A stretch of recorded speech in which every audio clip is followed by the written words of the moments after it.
Digital school of education by Radhe Raman sir. जी हाँ, consistency, discipline, strategy बराबर सक्सेस। रिवैल्यूएशन के लिए ज्वाइन किए रहिए।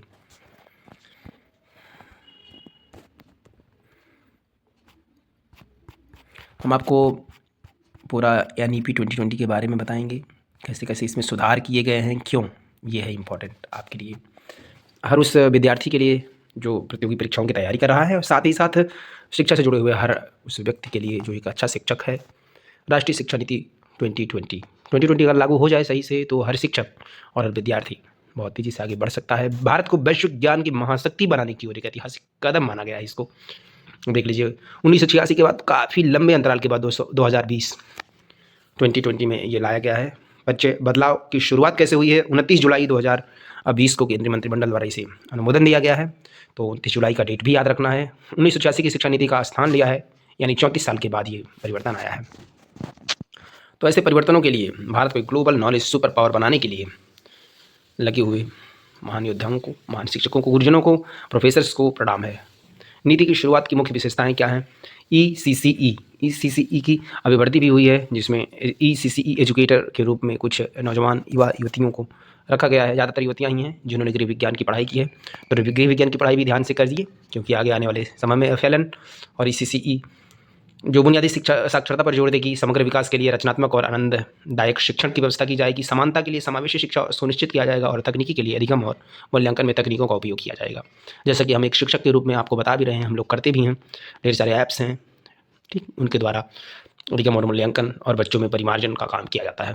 नेक्स्ट है मॉडल कौन सा होगा? 5+3+3+4। जी हाँ, 5 3 3 4 याद रखेंगे।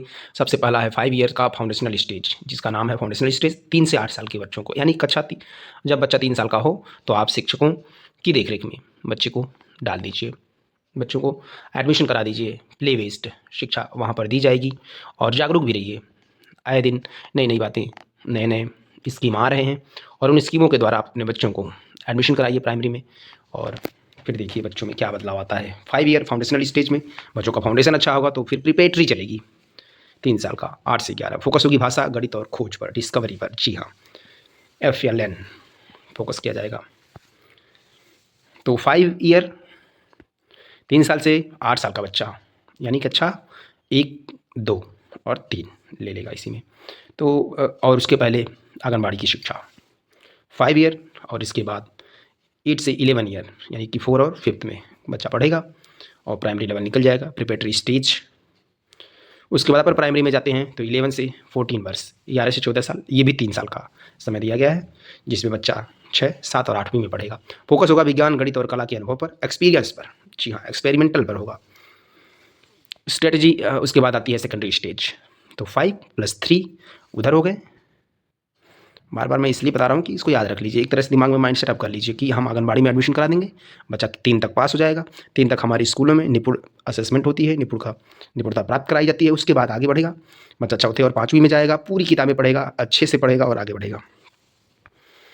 उसके बाद का 3 ईयर, कक्षा 8वीं तक हो जाएगा। फिर उसके बाद उसको फिर 4 ईयर का टाइम दिया गया है, जिसमें 9th 10th 11th और 12th पढ़ाया जाएगा। फोकस होगी गहरी समझ पर, विश्लेषण पर, और विषय के चयन की आज़ादी पर। विषय चयन की आज़ादी दी गई है पूरी। तो इसका उद्देश्य क्या था? रटने की प्रथा और कोचिंग कल्चर की समाप्ति। आप सबको याद होगा, हम सब ने कहीं ना कहीं किया है। हमने नहीं किया है, लेकिन कई लोगों ने किया भी है, ज़्यादातर बच्चों ने। तो कोचिंग कल्चर और रटने की प्रथा, इससे मुक्ति मिलेगी। लचीलापन ये आया है कि छात्र साल में 2 बार बोर्ड परीक्षा दे सकेंगे। जी हाँ। ऑब्जेक्टिव क्या होगा? MCQ और वर्णनात्मक डिस्क्रिप्टिव का मिश्रण होगा। थोड़ी थोड़ी शुरुआत अभी कर दी गई है, लेकिन उसको पूरी तरह से लागू किया जाएगा तो देखने में आएगा किस तरीके से परीक्षा सुधार और मूल्यांकन हुआ है। NTA, जी हाँ, NTA साल में 2 बार एप्टीट्यूड टेस्ट कराता है, जिसे हम लोग सरल ऐप के द्वारा करते हैं। हो सकता है उस समय कोई और ऐप हो, कुछ और ऐप चल रहे हों। तो NTA के द्वारा, नेशनल टेस्टिंग एजेंसी के द्वारा, जी हाँ, एप्टीट्यूड टेस्ट का भी आयोजन किया जाएगा। भाषा की नीति क्या है? त्रिभाषा सूत्र, 3 भाषा, एक स्थानीय भाषा, उसकी मदर लैंग्वेज हिंदी, और एक इंटरनेशनल भाषा। कक्षा 5 तक मातृभाषा स्थानीय भाषा में पढ़ाई की जाएगी। संसाधन में विज्ञान गणित की किताबें मातृभाषा में उपलब्ध कराई जाएंगी। कक्षा 5वीं तक के लिए त्रिभाषा सूत्र में है। 3 में से 2 भाषाएं कम से कम भारतीय होंगी। तो भारत के पर्सपेक्टिव से, यूपी के पर्सपेक्टिव से, बिहार के पर्सपेक्टिव से देखिए तो 2 भाषाएं, एक उनकी स्थानीय भाषा हो गई, जैसे हम अभी पूर्वांचल में रहते हैं तो पूर्वांचल में भोजपुरी बोली जा रही है, मिक्स भोजपुरी बोली जा रही है। तो एक भोजपुरी भाषा मातृभाषा हो गई और एक हो गई हिंदी भाषा, जो कि पूरे all India all world level पे बोली जाती है, और एक इंग्लिश इंटरनेशनल भाषा।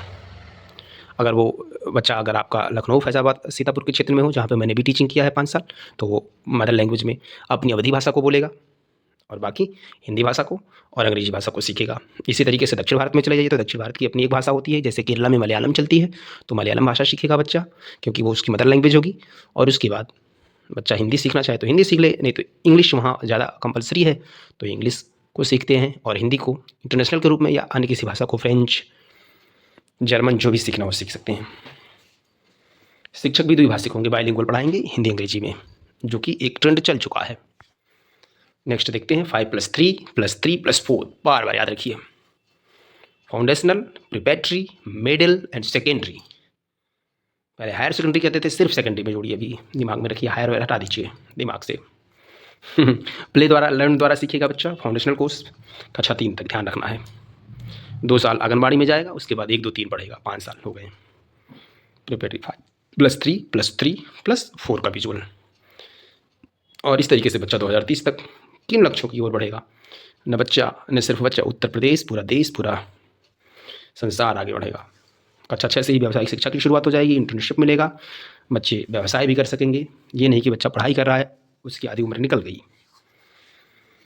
तो इसी तरीके से अन्य जानकारियों के लिए भी आप जानते रहिए, हमारे साथ जुड़े रहिए। डिजिटल स्कूल ऑफ एजुकेशन आपके साथ हमेशा। उच्च शिक्षा में CER का लक्ष्य रखा गया है। जी हाँ, 2035 में स्कूल शिक्षा में सकल नामांकन GER का रखा गया है, सॉरी GER है ये, तो 100% की। GDP का 6% शिक्षा के क्षेत्र में सार्वजनिक निवेश करेंगे, और कक्षा 6 से ही व्यावसायिक शिक्षा चलेगी। शिक्षकों का सशक्तिकरण कैसे किया जा रहा है? प्रशिक्षण हो रहा है, 50 घंटे का अनिवार्य है, CPD प्रतिवर्ष, और होती भी है, हम लोग करते भी हैं। आपकी जानकारी के लिए, आप सभी की जानकारी के लिए बता दें, क्योंकि एस्पिरेंट आपको टेट की तैयारी करना है, सीटेट की तैयारी करना है, अन्य चीज़ों की तैयारी करना है, तो हमारी डिजिटल स्कूल ऑफ एजुकेशन से जुड़े रहिए। आपको हम ढेर सारे वीडियोज प्रोवाइड करते रहेंगे। लाइक, सब्सक्राइब और जो भी करना है कर लीजिए, हमारे साथ जुड़ जाइए। तकनीकी यानी TF, जी हाँ, नेशनल एजुकेशनल टेक्नोलॉजी फोरम बनाया गया है, जिसके द्वारा शिक्षकों को सशक्तिकरण के लिए अन्य ट्रेनिंग्स दिए जाते हैं।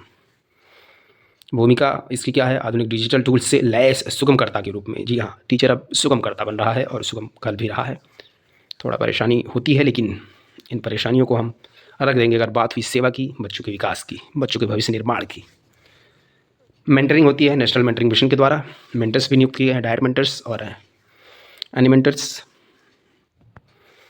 नेक्स्ट देखते हैं, नेक्स्ट स्लाइड में लीड का दृष्टिकोण है। लीड मतलब CCS, जी हाँ, प्रोग्राम कोडिंग और computational skills, communicational skill, computational skill, coding करके सीखो पर जोर। परिणाम खुद आएगा, छात्र खुद ऐप्स पर और गेम्स बना रहे हैं।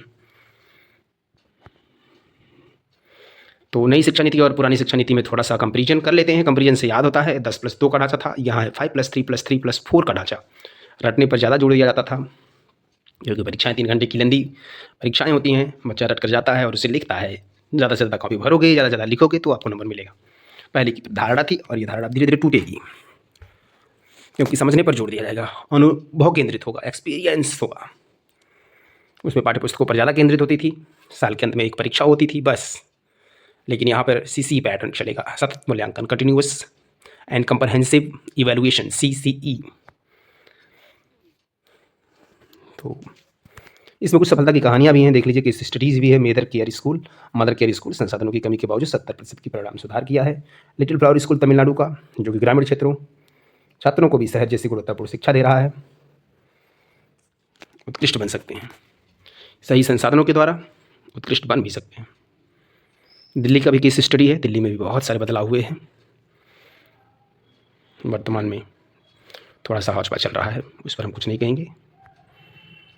उच्च शिक्षा में बड़े बदलाव। भारतीय उच्च शिक्षा आयोग एकल नियामक बनाई गई है, HECI, जो कि परीक्षाएं कराएगी, प्रोफेसर्स की भर्ती होगी, उच्च शिक्षा को भी सुधार करने की कोशिश की जाएगी। ABC academic bank of credits की स्थापना की जाएगी। फोकस होगा रिसर्च और लिबरल आर्ट्स पर। लचीलापन ये होगा कि मल्टीपल एंट्री और एग्जिट और छोड़ने और शामिल होने की आज़ादी होगी। यह उम्र और विकास के चरणों पर आधारित नया पाठ्यक्रम है। 5+3+3+4 का क्या अर्थ है? क्या बोर्ड परीक्षाएं खत्म होंगी? नहीं, लेकिन उन्हें आसान और समझ आधारित बनाया जाएगा। ये आपकी जानकारी के लिए बहुत ज़रूरी है। व्यावसायिक शिक्षा कब शुरू होगी? कक्षा 6 में ही इंटर्नशिप के साथ शुरू होगी। कुछ चुनौतियां भी हैं और इन्हीं चुनौतियों की वजह से पूरी तरह से 2020 लागू नहीं हुआ है। डिजिटल स्कूल भी चाहता है, पूरा देश चाहता है कि जल्दी से जल्दी लागू हो जाए, सही से लागू हो जाए, और शिक्षकों को प्रशिक्षण, लाखों शिक्षकों को नई स्किल सिखाना उतना संभव नहीं है। थोड़ा इसमें दिक्कत आ सकती है, लेकिन इसमें प्रयास किया जाए तो अच्छा है। 6% की जीडीपी निवेश अभी तक पूरी नहीं हुआ है और केंद्र और राज्य के बीच में समन्वय की थोड़ी दिक्कत हो रही है। सुझाव यह है कि शुरुआती कक्षाओं में संसाधन बढ़ाए जाएं, एफएलएन की प्राथमिकता की दी जाए, डिजिटल एकीकरण किया जाए, हाइब्रिड लर्निंग को शुरू किया जाए, ऑनलाइन और ऑफलाइन अपनाए जाएं, पब्लिक प्राइवेट पार्टनरशिप का लाभ उठाएं और निगरानी में डेटा आधारित फैसलों पर जोर दिया जाए। सारांश नीति का यही है कि रटने की जगह पर अनुभवात्मक शिक्षा, 21वीं सदी के कौशल, कोडिंग, क्रिटिकल थिंकिंग इत्यादि आदि इत्यादि की बातें की जाएंगी। ढांचा और समानता होगी, तकनीकी एकीकरण किया जाएगा।